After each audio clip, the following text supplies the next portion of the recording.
Tuesday's first video for you is first news story is about the arrests ongoing in the Amhara region of Ethiopia. Another activist has been arrested and two journalists reportedly appeared at a court and the court ordered their release. Second news story is about Agew Liberation Front ALF, an armed group based in the Amhara region backed by Tigray Defense Force, fighting for the establishment of a separate Agew zone. It has shared a video clip of its new recruits.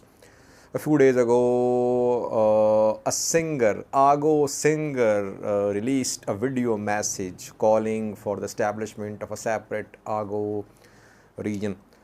Third news story is about Jawar Muhammad. Jawar was in the Netherlands yesterday. It was his third appearance in Europe.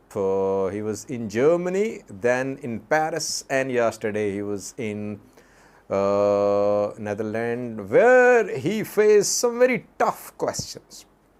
Fourthly, Oromo Liberation Army says it has captured some members of a government-backed militia. They have been shown in media as well. Their weapons have been captured by OLA. And lastly, very important news story. A few hours ago, Ethiopian PM office held a briefing about ongoing political, security, humanitarian situation in the country. Blinesium appeared with a new look and old narrative. What did she say about Tigray, about alleged preparations by Tigray to start a new offensive?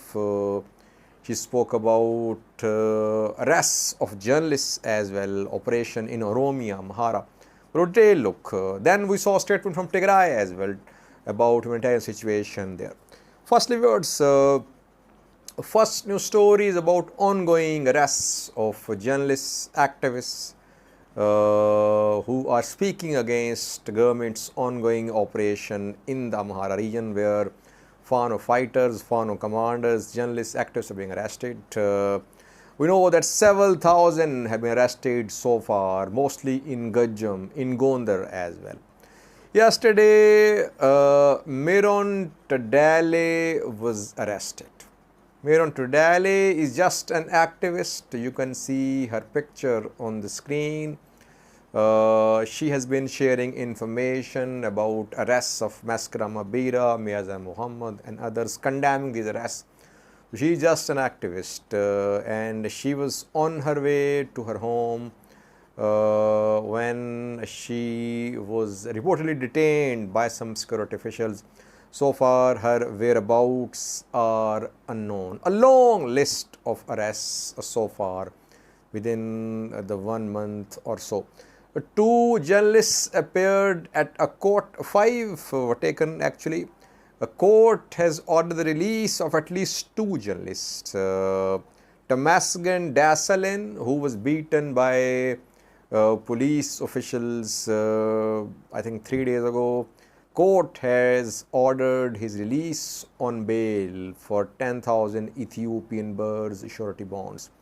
Solomon Shumye, another journalist, court has ordered his release as well on bail.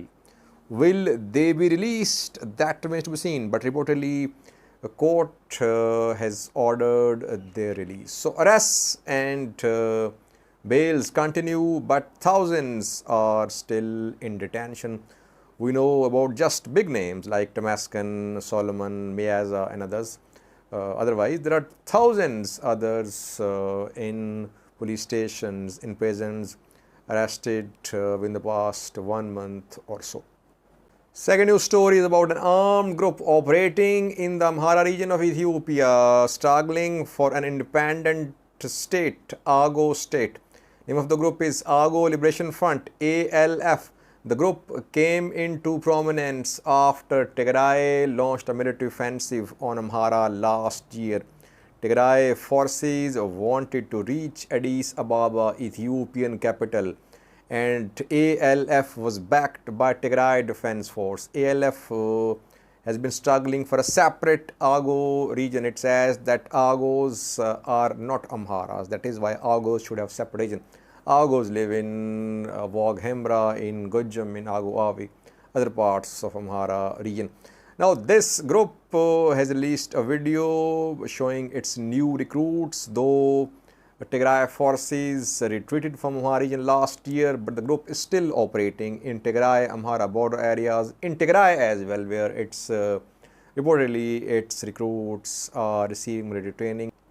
Last week, a singer, Agew singer Mekonent Melasse, released a video message saying that Agews were not Amharas and Agews should have a separate region. He's part of this armed struggle of Agews against Amhara region, Amhara regional government. Kimant's part of Agews are under repression in Amhara region. Yesterday I showed a video clip showing hundreds of newly built shelters in Sudan for Kimant community members who are fleeing Amhara region and who are crossing into Sudan. So struggle of Agews against Amhara region is continuing. Watch this video shared by some Agew news sources showing new recruits of Agew Liberation Front.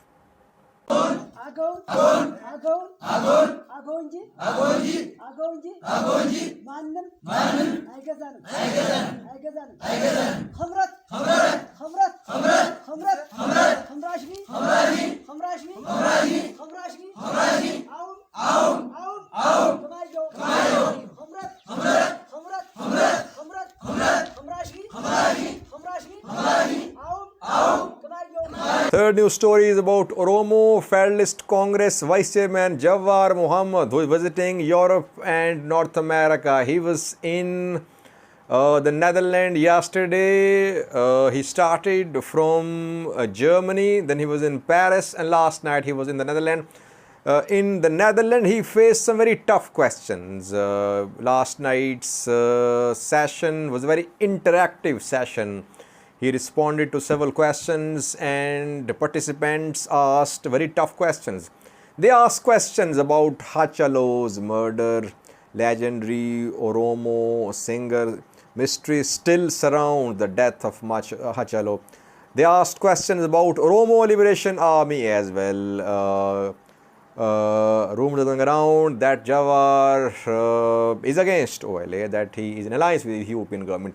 And they challenged Jawar's call for peace. Interestingly, in both Paris and in Netherlands, we saw that there was OLF flag seen, OLF flag on the stage.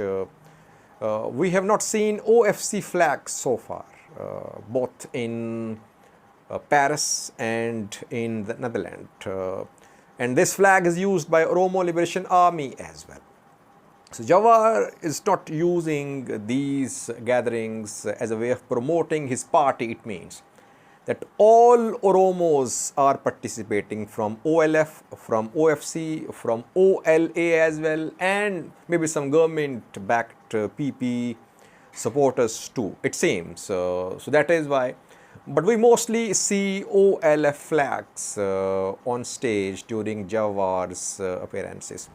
I personally like these discussions between Jawar and diaspora. It's a very healthy political development, though it should happen in Ethiopia as well, especially in Oromia, where Jawar has his main political support. Other political parties should also follow suit.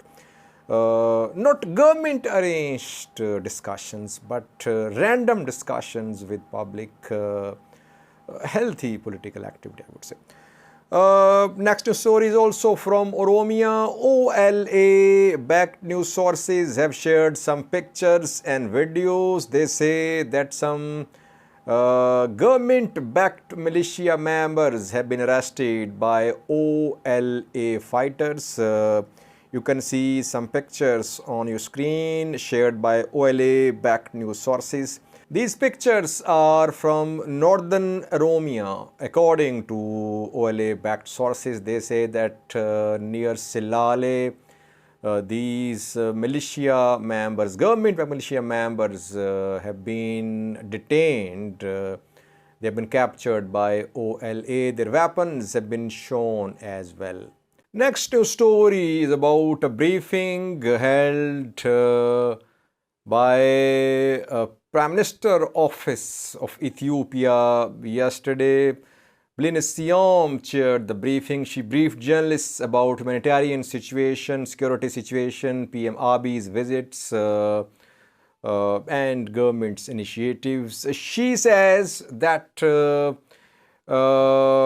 TPLF is preparing for another war, and this offensive could be in farming season, and that could be deadly for the farming communities in Tigray. She says that aid to Tigray has increased, but international community should contribute more.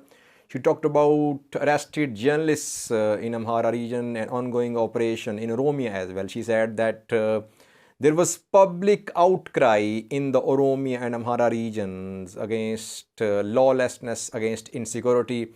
That is why government started operations. Speaking about arrests of journalists, she said that journalists were involved in violating ethics of journalism, and government had opened up media space, but journalists were exploiting this situation. They were overstepping their jurisdiction.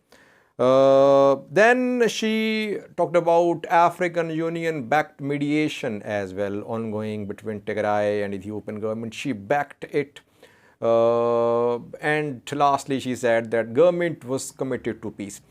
Before that, we saw a statement from Tigray as well, where a Tigray government official, Gareziber Eregawi, spoke, and he said that aid supplies to Tigray had increased after the announcement of truce, but still the aid arriving in Tigray was not sufficient. He urged international community to ensure unrestricted and increased flow of aid to Tigray, and he said that aid deliveries were accumulated in Makere because there was no fuel for the transportation of aid to other areas of Tigray. So overall situation is that both sides are acknowledging some progress which has been made to improve the humanitarian situation in Tigray, though a lot needs to be done. Important question is Tigray really preparing for an offensive in rainy season, which Ethiopian government is claiming about, which Eritrea is claiming about as well? I think Tigray wants a political solution as well, but Tigray will not sit silent if there is no solution regarding dispute over Volkai Saga de Humara. So there should be talks, and there I think are ongoing talks to resolve Western Tigray dispute. If the dispute about this zone is unresolved, yes, we could see resumption of fighting. Thanks for watching.